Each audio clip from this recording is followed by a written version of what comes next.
بسم اللہ الرحمن الرحیم۔ السلام علیکم ورحمۃ اللہ وبرکاتہ۔ محترم دوستو، آپ دیکھ رہے ہیں ہمدم ٹی وی اور میں ہوں آپ کا میزبان شفیع اللہ۔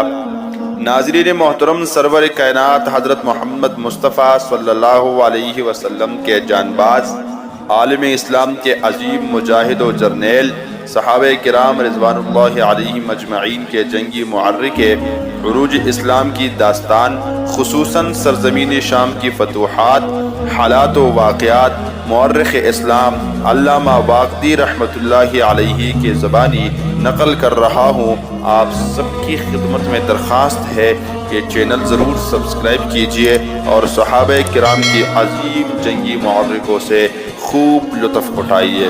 بہت شکریہ۔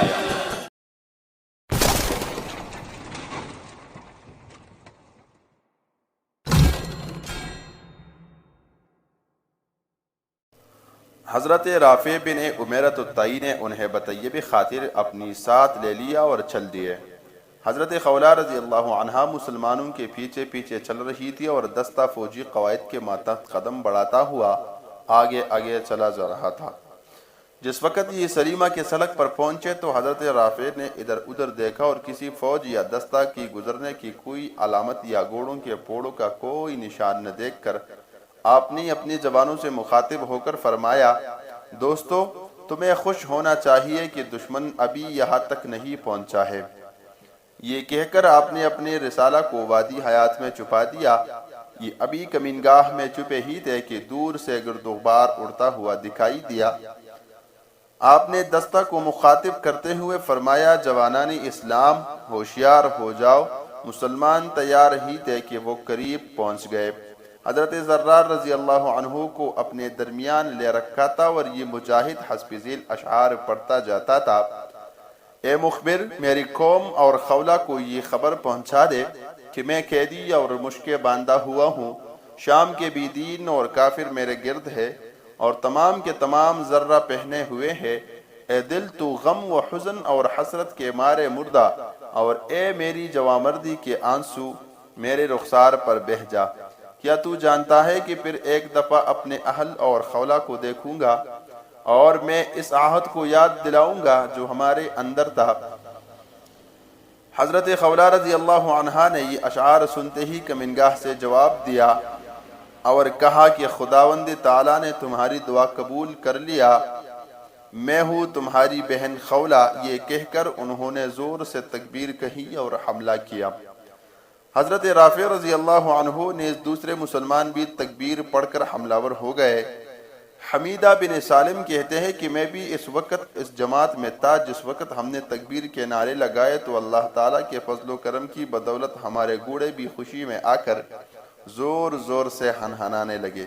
ہمارے ایک ایک سوار نے رومیوں کے ایک سوار کو آگے رکھ لیا اور ابھی 1 گھنٹہ بھی گزرے نہیں پایا تھا کہ ہمارا ہر سپاہی اپنے حریب کو موت کے گھاٹ اتار چکا تھا۔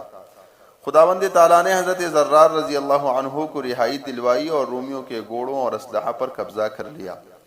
رافع بن قادم التنوحی کہتے ہیں کہ ہم ابھی ان سواروں سے لڑنے میں مشغول تھے۔ حضرت خولہ رضی اللہ عنہا نے اپنے بھائی کو چھڑایا، مشکے کھولے اور سلام کیا۔ حضرت زرار رضی اللہ عنہ نے اپنی بہن کو شاباش دی، مرحبا کہا اور ایک خالی گھوڑے پر جو دوڑتا ہوا پھر رہا تھا سوار ہو گئے۔ ہاتھ میں ایک پڑا ہوا نیزہ لیا اور حسب ذیل شکریہ کے اشعار پڑھنے لگے۔ ترجمہ اشعار: یا رب، میں آپ کا شکر ادا کرتا ہوں، آپ نے میری دعا قبول فرمائی، میرا رنج دور کر دیا اور میری بے چینی کو ہٹا دیا۔ آپ نے میری تمناؤں کو آزردہ کرنے سے پہلے پوری کر دیے اور مجھے میری بہن سے باری تعالیٰ آپ نے ملا دیا۔ میں آج اپنی دل کو اپنے دشمنوں سے تسکین دوں گا۔ واقدی رحمۃ اللہ علیہ کہتے ہیں کہ حضرت رافع بن عمیرۃ الطئی کا یہ دستہ حضرت زرار رضی اللہ عنہ کو چھڑانے کے بعد مال غنیمت اور گھوڑے وغیرہ جمع کرنے میں مصروف ہی تھا کہ اچانک ہی رومی حضرت خالد رضی اللہ عنہ سے ہزیمت کھا کر بھاگے اور گھبراہٹ میں کچھ اس طرح بھاگتے کہ اگلوں نے پچھلوں کی طرف مڑ کر بھی نہ دیکھا۔ حضرت رافع رضی اللہ عنہ رومیوں کو بھاگتے ہوئے آتا دیکھ کر فوراً سمجھ گئے اور آپ نے ایک ایک کو جو آتا رہا گرفتار کرنا شروع کر دیا۔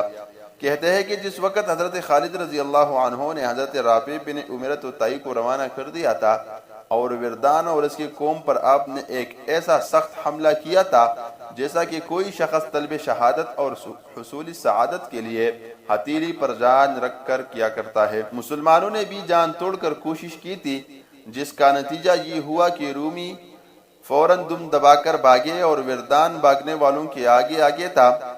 مسلمانوں نے اس کا تعاقب کیا، مال گھوڑے اور اسلحہ قبضے میں کیے اور تعاقب کرتے کرتے وادی حیات میں جہاں حضرت رافع بن عمیرۃ الطئی اور حضرت زرار بن ازور رضی اللہ عنہ تشریف رکھتے تھے پہنچ گئے۔ حضرت زرار کو مبارکباد دی اور حضرت خالد رضی اللہ عنہ نے حضرت رافع کی تعریف اور شکریہ ادا کیا۔ یہاں سے شاد و فراح دمشق کی طرف لوٹے۔ حضرت ابو عبیدہ رضی اللہ عنہ کو فتح کی خوشخبری سنائی اور دمشق کی فتح کا کامل یقین ہو گیا۔ کہتے ہیں کہ جس وقت وردان کی ہزیمت اور اس کے لڑکے کے قتل کی خبر شاہی ہرقل کو پہنچی تو اسے اپنی زوال مملکت کا یقین ہو گیا اور اس نے وردان کو ایک خط لکھا ہے جو انشاءاللہ تعالی نیکسٹ ویڈیو میں آپ سے ضرور شیئر کروں گا۔ اپنے میزبان شفیع اللہ کو اجازت دیجیے، دیکھتے رہیے ہمدم ٹی وی، اپنا خیال رکھیے، بہت شکریہ۔